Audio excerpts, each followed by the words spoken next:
Let me begin by creating a new class, and you can create the class starting with an access modifier, then the class reserved keyword, then the class name. In my case, I'm just going to choose bank account, and then open closed curly brackets, and then start declaring the fields. However, I want you to notice and observe with me the public I used as the access modifier for the class, and that means the class is accessible within the application, and the application contains more than one assembly. But the default value or the default access modifier is internal upon the creation of the class. If you created it in the automatic methods, then that will be internal. And internal means the class is accessible within the assembly, not the application. But for the sake of this demonstration, I'm just going to use internal and public interchangeably. I'm just going to use the assembly and application level interchangeably. However, that is not really applicable in the real scenario since the application contains more than one assembly, but for the sake of demonstration, like I mentioned only. And then you can add this inside a namespace to specify it. So namespace, I'm just gonna choose a name for my namespace, and it will be classes.banks, and this class will be inside the namespace.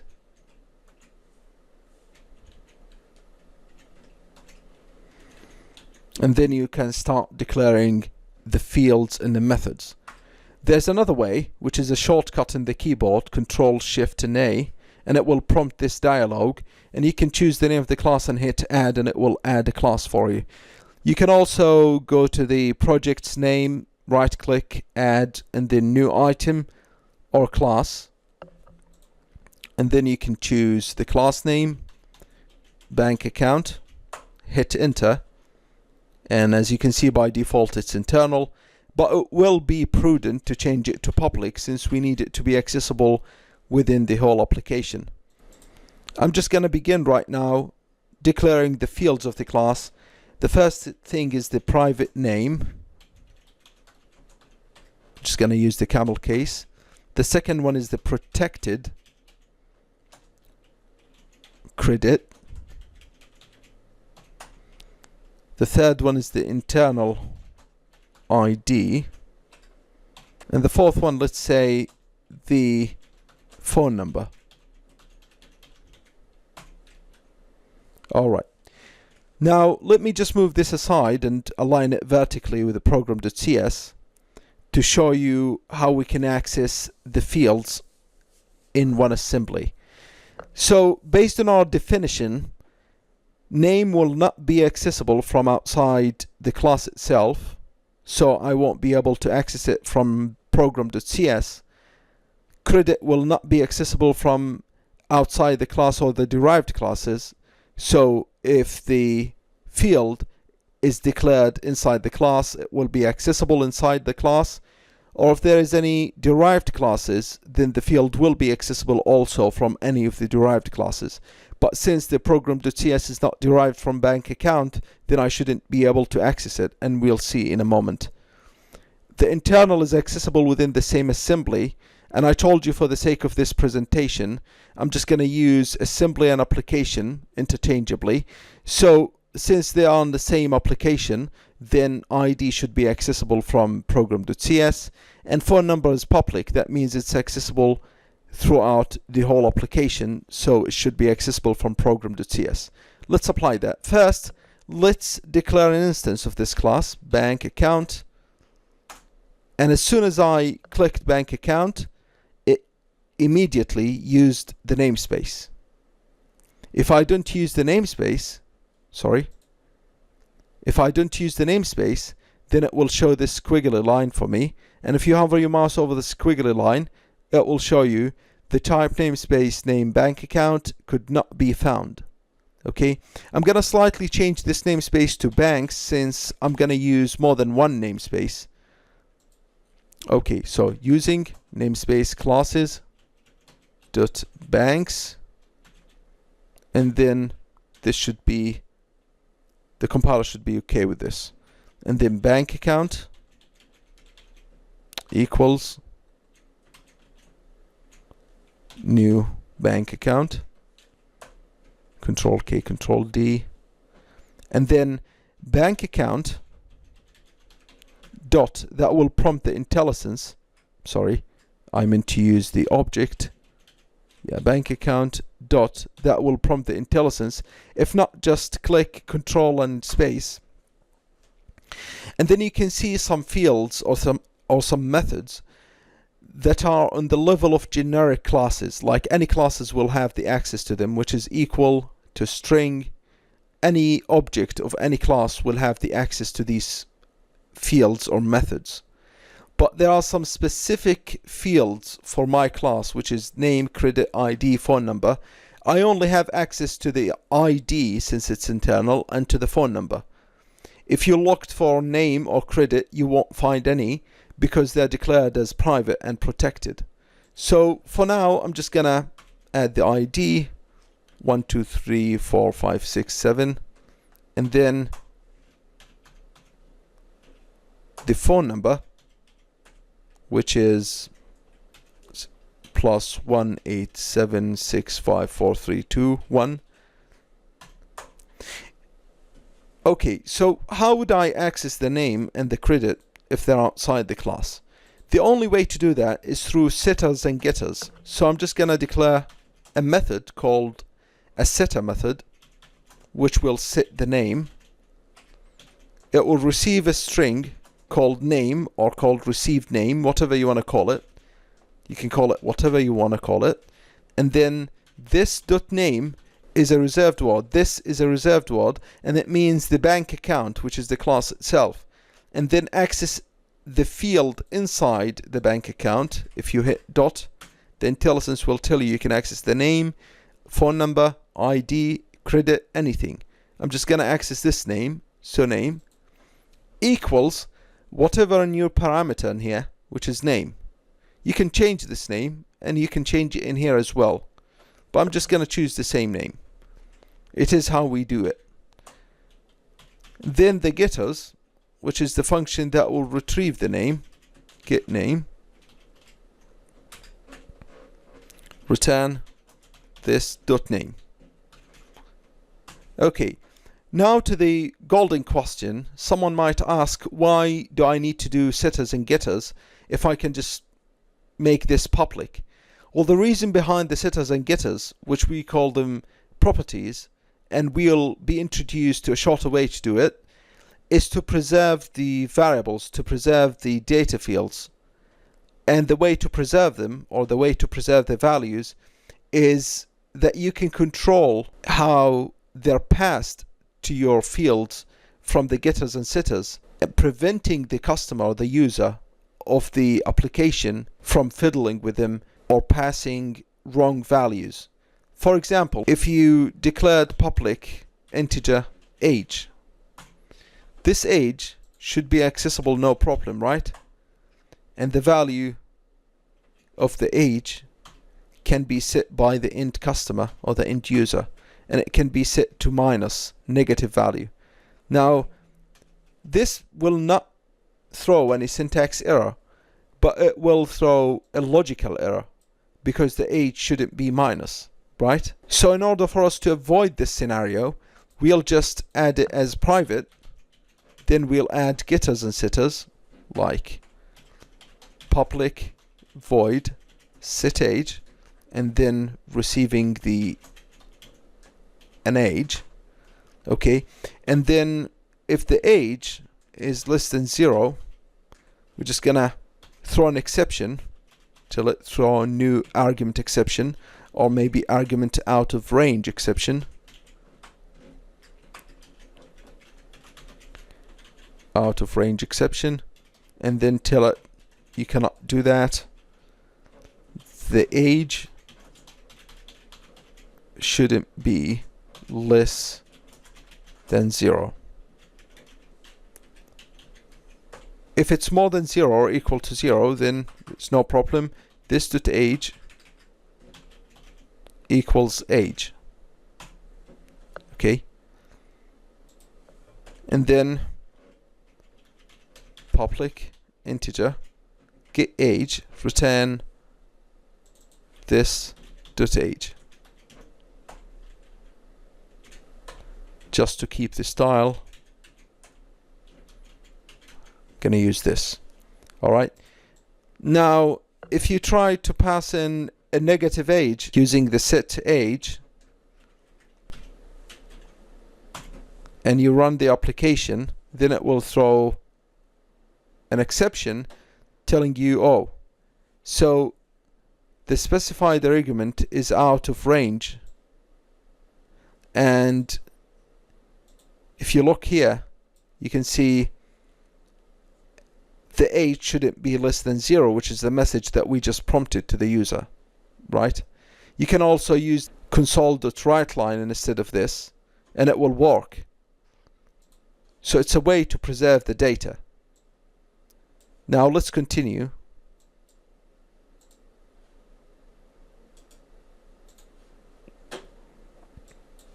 I'm just going to remove the age because we don't need it.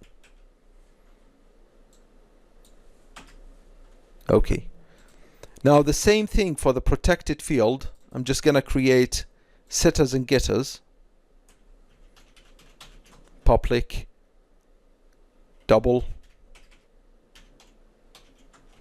get credit,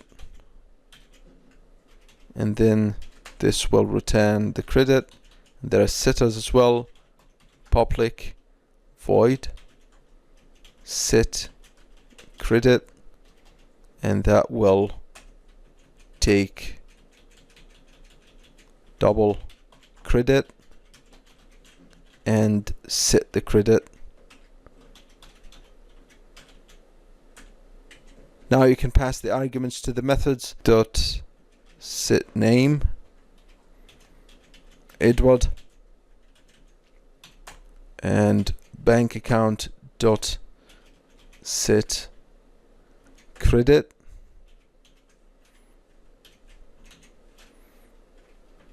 $1,000, and you can also console.write them. You can display them all, or you can just create a function in here that will display all of them. Void display info console.writeLine bank account information.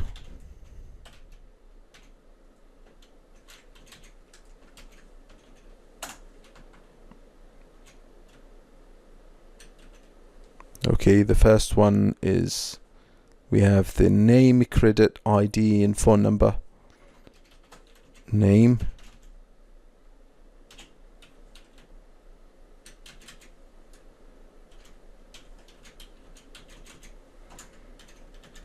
credit, ID, and phone number.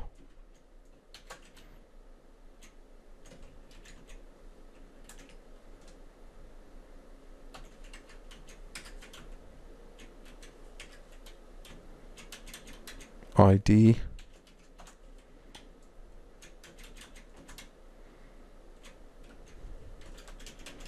credit, and name. Okay, and you can choose to display the information.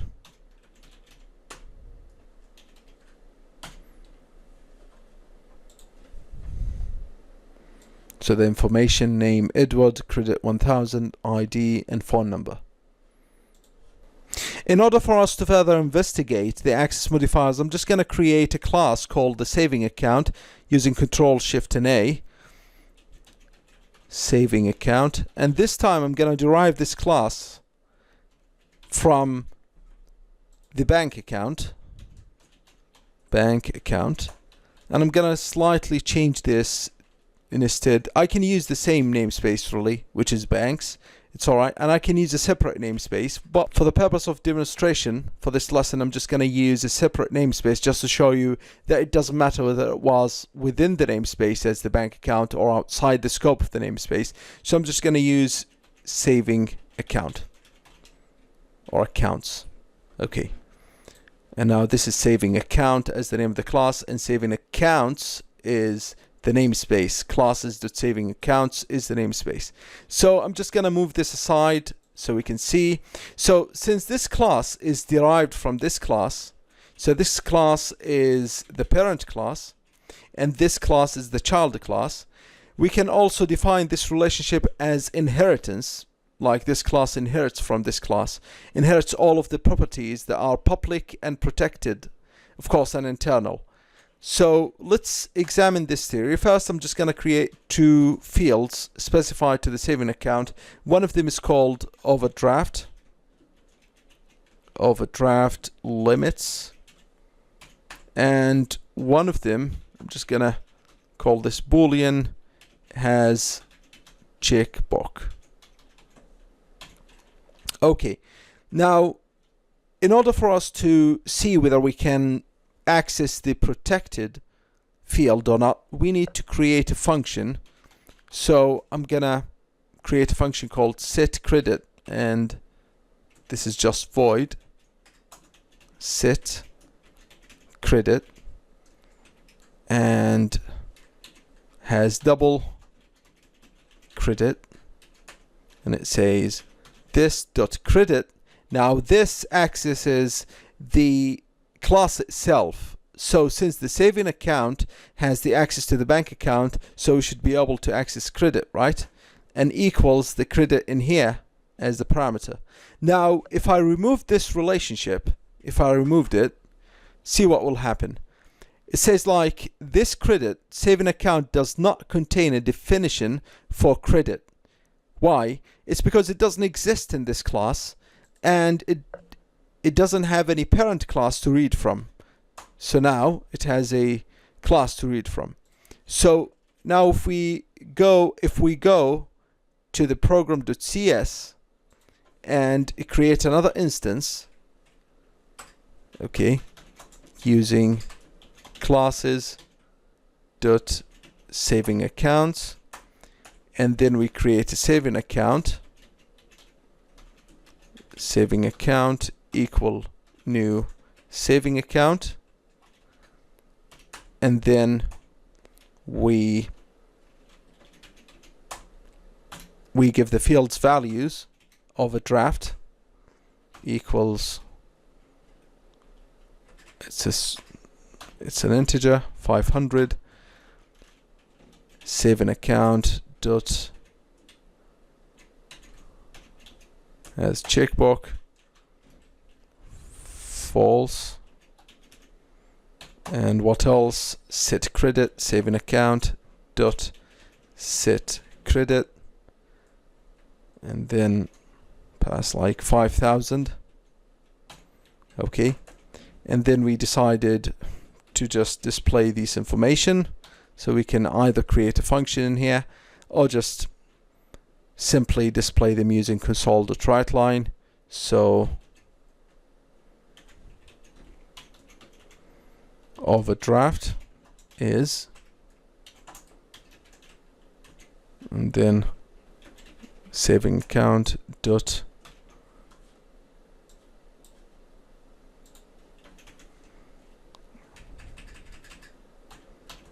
overdraft limits. Of course you can save them inside variables, and it's the best practice, by the way. What else do we have? We have the has checkbox,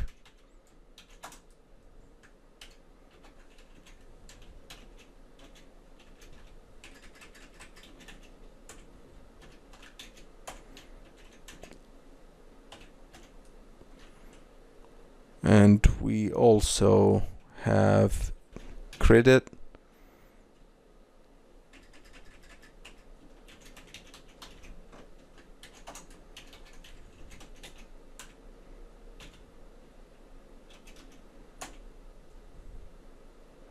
or not set credit, I'm just gonna use the credit. So I'm just gonna create another one called get credit.